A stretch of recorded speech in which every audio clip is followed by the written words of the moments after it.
अस्सलाम वालेकुम। आज हम स्टार्ट करेंगे अपने टॉपिक्स मेन आईलेट के। यहाँ मैं थोड़ा सी एक चीज़ मेंशन करना चाहती हूँ कि कुछ बच्चे ऐसी हैं कि वो कहते हैं कि हम बुक डिसाइड नहीं कर पाते कि हम जतोई पढ़ें या जोगी पढ़ें। मेन के मैंने तो आपको अच्छे से बता दिया था जो आपने चीज़ करनी है, लेकिन फिर भी कुछ बच्चे इसमें रहते हैं कि हम जोगी यूज़ करें। सो मैं उनको बता दूँ ये चीज़ कि जोगी करने वाले बच्चे आपके ये होता है कि जो जोगी है वो रिटेन नहीं रहती। एक दफ़ा पढ़ने से बिल्कुल भी रिटेन नहीं रहती, आपको 2-3 दफ़ा पढ़नी पड़ती है फिर जाके आपको रिटेन होती है, उस पर टाइम लगता है। अगर आप जतोई पढ़ते हैं, जतोई में ये है कि आपको हर चीज़ बहुत अच्छे से रिटेन रहती है। तो मेरा मशवरा यही है कि आप जतोई यूज़ करें। जोगी को आप एज अ जस्ट रीड करने के लिए रख लें, वो भी एक एक्स्ट्रा चीज़ के लिए, ठीक है।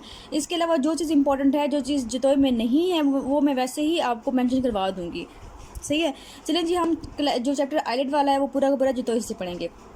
अब हम पढ़ते हैं क्लेज़ियन। मैंने आपको बताया थे पिछली वीडियो में नोट में कि ग्लैंड्स कौन कौन से होती हैं। अब ग्लैंड्स की वजह से कौन कौन सी आईलेट पे प्रॉब्लम्स आएंगी। सबसे पहले प्रॉब्लम है क्लेज़ियन। क्लेज़ियन क्या होता है, इसे हम मिबोमिन सिस्ट भी कहते हैं कि मिबोमिन ग्लैंड जो था हमारा, उसकी स्वेलिंग, उसकी वजह से आईलेट के ऊपर स्वेलिंग हो गई है। सो मैं आपको बताते चलूँ कि ये जैसे ये हमारे पास है, मैंने बताया था आपको मिबोमिन ग्लैंड। मिबोमिन ग्लैंड की जो है वो ऊपर ग्लैंड होता है, ठीक है, एसिना वगैरह होते हैं, और नीचे इसकी क्या होती है, डक्ट होती हैं। अब ये जो डक्ट होती है, किसी वजह से इस डक्ट में ऑब्स्ट्रक्शन हो जाए, ठीक है, ऑब्स्ट्रक्शन होने के बाद पीछे इसने क्या सक्रीट करना था, लिपिड्स सक्रीट कर रहा था। लिपिड्स सक्रीट करते रहेंगे ये ग्लैंड्स, एसिना सक्रीट करने की वजह से आगे तो जा नहीं रहा, वहीं पे जब अक्मुलेट हो जाएगा, अक्मुलेट होने की वजह से यहाँ से मूव करेगा एक्स्ट्रा सेलुलर मैट्रिक्स के अंदर।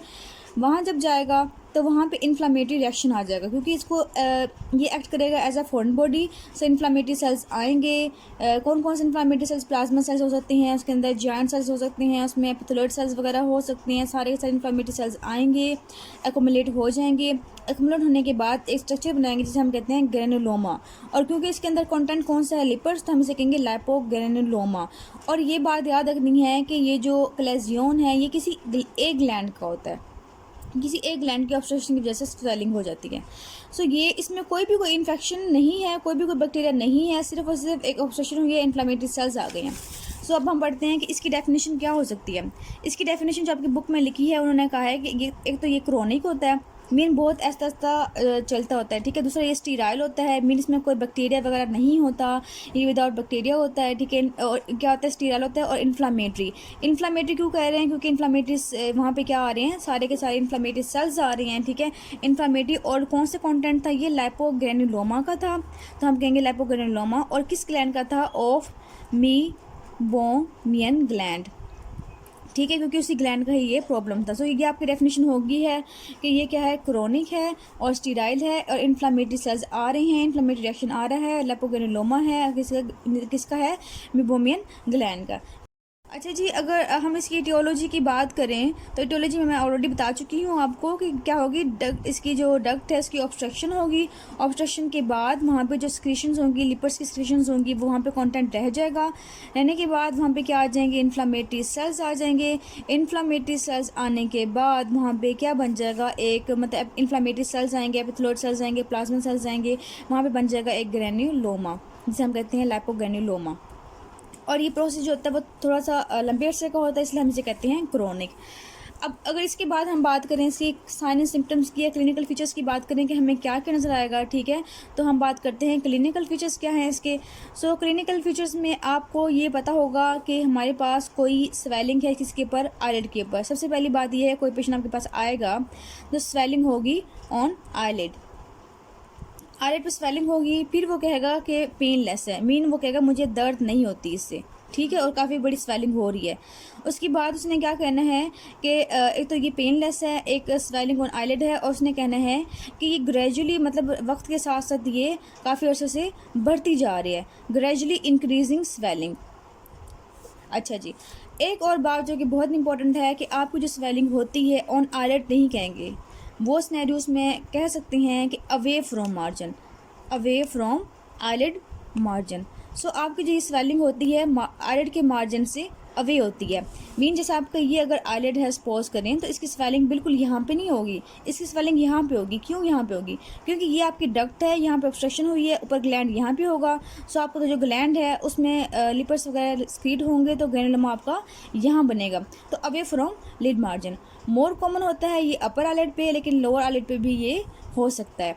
ठीक हो गया। अच्छा जी, इसके बाद अगर हम इसको अगर ये जो ग्रेनुलोमा बन गया है, हम इसको हाथ लगाएं पेशेंट के, तो हमें क्या फील होगा? हमें फील होगा स्मॉल नोड्यूल टाइप फील होगा। ठीक है, ये आपकी बात लिखी हुई है। इसके अलावा और क्या बात हो सकती है? अगर हम इसी जो पेशेंट आया है उसकी आँख को इस तरह से आईलिड को उठा के ऊपर करके देखें, क्योंकि पेन तो नहीं हो रही ना, तो हम उसको उठा सकते हैं। उठा के ऊपर करके देखेंगे तो नीचे से हमें क्या नजर आएगा? नीचे से हमें बिल्कुल ऐसे नजर आएगा जैसे फ्लैशी सी कोई मैस है, फ्लैशी है और रेडनेस सी हुई होती है कंजक्टिवा के ऊपर। सही है, ये हो गया। अब ये है कि पेशेंट आया है हमारे पास इसके लिए, तो अब बताएं कि इसकी कॉम्प्लिकेशंस क्या हो सकती हैं। कॉम्प्लिकेशंस ये हो सकती हैं कि आईलिड के ऊपर एक स्वेलिंग है बड़ी सारी, इतनी बड़ी है कि वो क्या कर रही है, वो एक फोर्स क्रिएट कर रही है, मैकेनिकल फोर्स प्रोड्यूस कर रही है कि आईलिड को ओपन ही नहीं होने दे रही। जब वो ओपन नहीं होने दे रही, ड्रूप हो गई है आईलिड, उसे हम कहते हैं टोसिस। अब टोसिस किस वजह से है? किसी बड़ी सी स्ट्रक्चर की वजह से हम इसे कहते हैं mechanical ptosis. So mechanical ptosis हो सकता है इसके अंदर।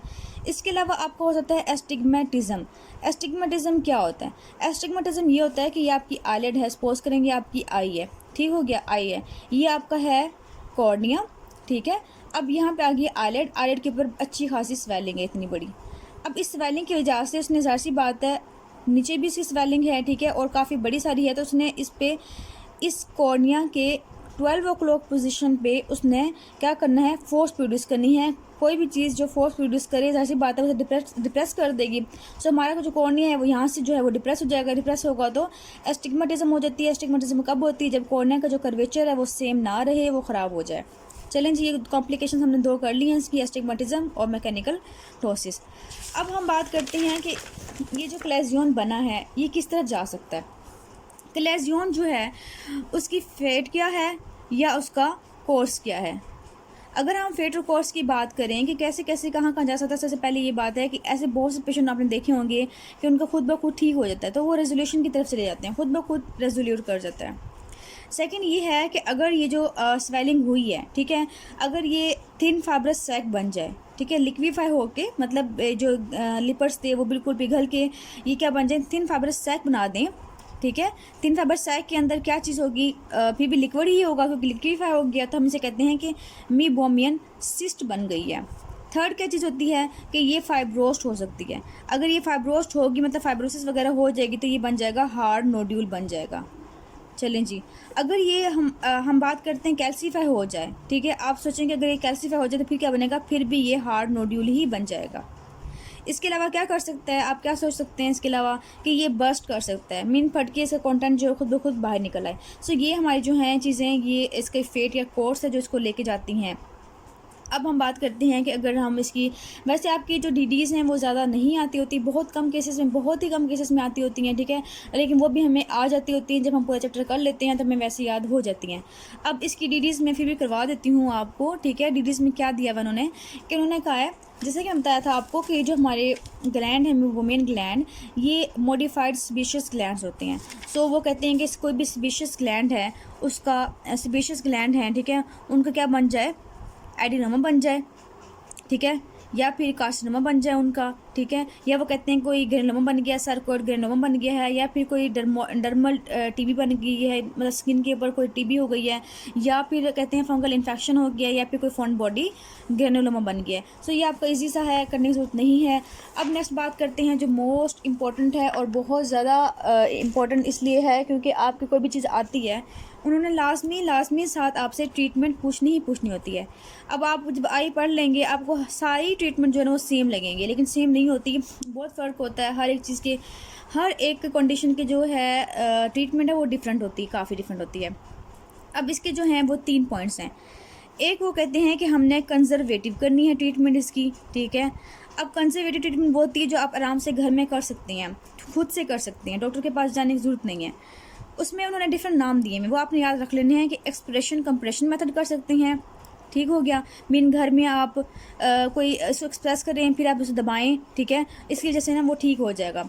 या फिर आप वार्म कंप्रेसर्स दें, ठीक है, जैसे घर में मोस्टली लोग करते होते हैं, वार्म कंप्रेसर्स देते होते हैं, कोई भी स्वेलिंग हो जाए तो वार्म कंप्रेशन दे दिया इसको। इसके अलावा आप क्या दे सकते हैं, टॉपिकल स्टीरॉयड और एंटीबायोटिक जो है वो खुद ब खुद दे सकते हैं, ठीक है। टॉपिकल एंटीबायोटिक दे दिए, एंटीबायोटिक इसलिए दिए कि अगर ये नेक्स्ट जो है वो इन्फेक्ट ना कर जाए। हाँ जी, मैं एक बात बताना भूल गई हूँ आपकी, जो फेट और कोर्स के अंदर जो है ये बस्ट कर सकता है, इसके अलावा ये इन्फेक्टेड भी हो सकता है। तो ये इसका 6 पॉइंट है। टॉपिकल एंटीबायोटिक और स्टीरॉयड की आपने कोई भी ड्रॉप दे दी हैं, ठीक है, पेशेंट को। इसके अलावा क्या दे सकते हैं आप, एंटी इन्फ्लामेटरी दे सकते हैं, वो भी इसके ड्रॉप्स दे सकते हैं, टॉपिकल एंटी इन्फ्लामेटरी दे सकते हैं। चलें जी, ये आपका हो गया कंजर्वेटिव ट्रीटमेंट। फिर आपकी आती है मेडिकल ट्रीटमेंट। अब मेडिकल ट्रीटमेंट जो आपकी है ये इंपॉर्टेंट है काफ़ी। अगर एक पेशेंट काफ़ी अर्से से उसका ठीक नहीं हो रहा है, ये सब कुछ करने से भी ठीक नहीं हो रहा, वो कहता है कि डॉक्टर साहब आप मुझे ना इसको ठीक कर दें बस, हमने क्या करना है, हमने कॉर्टिकोस्टेरॉइड का एक इंजेक्शन लगाना होता है। आपने इस इंजेक्शन का नाम लाजमी याद रखना होता है। इसका नाम क्या है, इसका नाम है ट्राई एमसिनोलोन एसीटोनाइड। आपने इस इंजेक्शन का नाम याद रख लेना है, ठीक है। ये इंजेक्शन देते होते हैं हम लियन के अंदर। मीन अगर वो कंजक्टिवा है, कंजक्टिवा को उठा के हमने वहाँ पे यहाँ पे इंजेक्शन दे देना है। इंजेक्शन देने से क्या होगा कि वो कंटेंट जो है वो खुद ब खुद ठीक हो जाएगा। 80% ऑफ केसेस में जो है ये रिजोल्यूट कर जाता है, मतलब ठीक हो जाता है इस इंजेक्शन के साथ। अच्छा जी, इसके अलावा हम साथ जो है इसके सिस्टेमिक एंटीबायोटिक भी दे सकते हैं। अगर सपोज करें कोई बहुत इन्फेक्शन, एंटीबायोटिक दे सकते हैं अगर कोई इन्फेक्शन बहुत ज़्यादा हो आईलिड के ऊपर, ठीक हो गया। इसके बाद हमें क्या करना है, थर्ड ऑप्शन क्या आता है हमारे पास, सर्जरी। सो आपने एज सच पॉइंट्स याद रखने हैं, सर्जरी। अब सर्जरी में हमने क्या करना है, सर्जरी में ये करना होता है कि आपका एक होता है क्लेजियन स्कूप, वो ना इस तरह से होता है क्लेजियन स्कूप, सपोज करें ये जो होता है ये ऐसे होता है और यहाँ पे जो होती है वो एक रिंग होती है। आप ना ये सपोज करें ये आईलिड है, ठीक है, ये आईलिड है और ये स्कूप है। मैंने क्या करना है कि यहाँ स्वेलिंग है सपोज करें, तो मैंने ऐसे लेके जाना है, लेने के बाद मैंने इसको ऐसे उठा देना है। जब ऐसे उठा दूंगी यहाँ पे रिंग होगा, ठीक है, ये रिंग है, तो रिंग के साथ अंदर क्या कौन सा कंटेंट आ जाएगा, वो आ जाएगा लेपोग्रेनुलोमा। सो ये आपका आईलिड था, ठीक है, ये आपकी आईलिड थी, ये आपकी स्वेलिंग थी। हमने क्या किया, हमने एक लेजियन स्कूप लिया, ठीक है, और इसको हमने ऐसे एक यहाँ पे एक यहाँ पे था और एक अंदर की तरफ था, दो होती है ना इस तरह से। तो हमने करने के बाद इसको, इस स्कूप को हमने ऐसे उल्टा कर दिया। जैसे हम इसको इसे उल्टा किया तो हमें क्या नजर आएगा, हमें यहाँ पे बड़ा सा ग्रेनुलोमा जो है जो वाकई था वो यहाँ पे आ जाएगा। और किस में आ जाएगा, वो क्लेजियन जो स्कूप था, क्लेजियन जो क्लैम्प था, क्लैम्प की जो रिंग थी उसके अंदर आ जाएगा। आने के बाद हमने क्या करना है, ये फिक्स हो जाएगा यहाँ पे, क्योंकि हमारे जो मेबोमिन ग्लैंड थे वो किस तरह अरेंज थे, वर्टिकली अरेंज थे ना। कहाँ गया ये, हाँ ये बड़ा, ये जो ना ये आपका था, ये इस तरह वर्टिकली अरेंज है। तो मैंने बताया था आपको कि जो क्लेजियन होता है वो किसी एक ग्लैंड का होता है। अब ये वर्टिकली अरेंज हैं और हमने क्या किया है कि हमने स्कूप लेके इसको ऐसे उल्टा कर दिया है, ठीक है। अब ये रिंग के अंदर आ गया है, तो हमने कैसा इंसिजन देना है, हमने वर्टिकल इंसिजन देना है, ताकि हम सिर्फ एक ग्लैंड, जो ग्लैंड का प्रॉब्लम है उसी को एक्सपोज करें। वर्टिकल इंसिजन देने के बाद एक स्कूप होता है छोटा सा बिल्कुल, उससे हम कंटेंट को रिलीज़ कर देते हैं। वो इस तरह से मतलब कट लगा दिए, फिर कंटेंट को बाहर निकालेंगे। सो आपने बस ये बात याद रखनी है, इतना बड़ा याद नहीं रखना। इसमें सिर्फ एक क्लेजियन क्लैम्प और क्लेजियन स्कूप जो होते हैं ये इंस्ट्रूमेंट हैं, ये आपने याद रखनी है अपनी ओस्पी के लिए। लेकिन बाकी सर्जरी का नाम यही है कि आपने क्या करना है कि आपने इंसिजन देनी है और कंटेंट को क्यूरेट कर देना है, मतलब बाहर। ये हमारा कंप्लीट हो गया है। इसके अलावा ना आपका छोटा सा टॉपिक है एक मार्जिनल क्लेजियन। तो आपने वो याद रखना है कि अगर सपोज करें आपकी आईलिड है और ये डक्ट आ रही है और ये ग्लैंड है सपोज करें, तो आपका जो डक्ट है उसको किसी वजह से कोई हो जाए, यहाँ पे कोई इस वजह से कोई मतलब ग्रेनुलोमा बन जाए, या फिर आपके जो ग्लैंड्स डिजीज एंड मोल थे वो भी आईलिड के मार्जिन के ऊपर थे ना, तो उनको कोई इन्फेक्शन या उनको कोई इस तरह से अलग से इन्फ्लामेशन हो जाए उनकी, ठीक है, तो उस वजह से अगर कोई बन जाता है तो वो मार्जिन के ऊपर होगा, इसलिए हम कहते हैं मार्जिनल। जबकि जो क्लेजियन होता है ये अवे फ्रॉम द मार्जिन होता है। चलें जी, आपने ये कर लिया, मैं आपको इसकी डायग्राम दिखा देती हूँ। साथ ही ये आपका है क्लेजियन, आईलिड के मार्जिन से अवे है स्वेलिंग। उसके बाद हम बात करते हैं लोअर पे, तो लोअर पे इस तरह हो सकती है away from the eyelid margin, painless. और इसके अलावा क्या होती है, अगर हम इसको उठा के बाहर की तरफ देखें तो हमें क्या नजर आता है, रेड फ्लशी सा मैस नजर आता है। चलें जी, जल्दी जल्दी अब हम रिवाइज़ करते हैं। आपने जो लेसन पढ़ लिया है, क्या चीज़ थी ये? थी क्रोनिक, थी स्टीराइल इन्फ्लामेटरी लेपोग्रेनुलोमा था, किसका था? मीबोमियन ग्लैंड का। और इसके अलावा इसकी फीचर्स क्या थे? ये पेनलेस थी, क्या थी? स्वेलिंग थी, किस जगह पे थी? Away from the lid margin थी। और क्या था इसके अंदर? और इसके अलावा ये था कि ग्रेजुअली इंक्रीज़ कर रही थी। इसके अलावा और क्या चीज़ें होंगी? इसकी फेटल कोर्स क्या होती है? कैल्सीफाई कर सकता है, फाइब्रोज कर सकता है, इन्फेक्ट कर सकता है, बस्ट कर सकता है, रेजोल्यूट कर सकता है। ट्रीटमेंट क्या थी इसकी? जल्दी से बताएं। कंजर्वेटिव थी, मेडिकल थी और सर्जरी थी। कंजर्वेटिव में क्या था कि हमने वार्म कंप्रेसेस देने हैं, हमने एक्सप्रेशन कंप्रेशन मेथड करना है, हम टॉपिकल स्टीरॉयड के एंटीबायोटिक देने हैं, हमने टॉपिक एंटी इन्फ्लामेटरी देनी है। मेडिकल में क्या था? मेडिकल में एक बहुत अच्छा सा इंजेक्शन था, उसका नाम क्या था?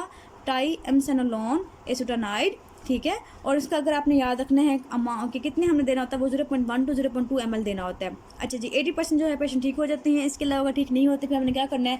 हमने सर्जरी करनी है। सर्जरी में कौन सा था? इंसिजन, वर्टिकल इंसिजन देते हैं। उसके अलावा क्या करते हैं? क्यूरेट कर देते हैं। और साथ ही पेशेंट को हम क्या करते हैं? हमने एंटीबायोटिक स्टीरॉयड के ड्रॉप्स दे देने हैं। सो आपका लेसन कंप्लीट।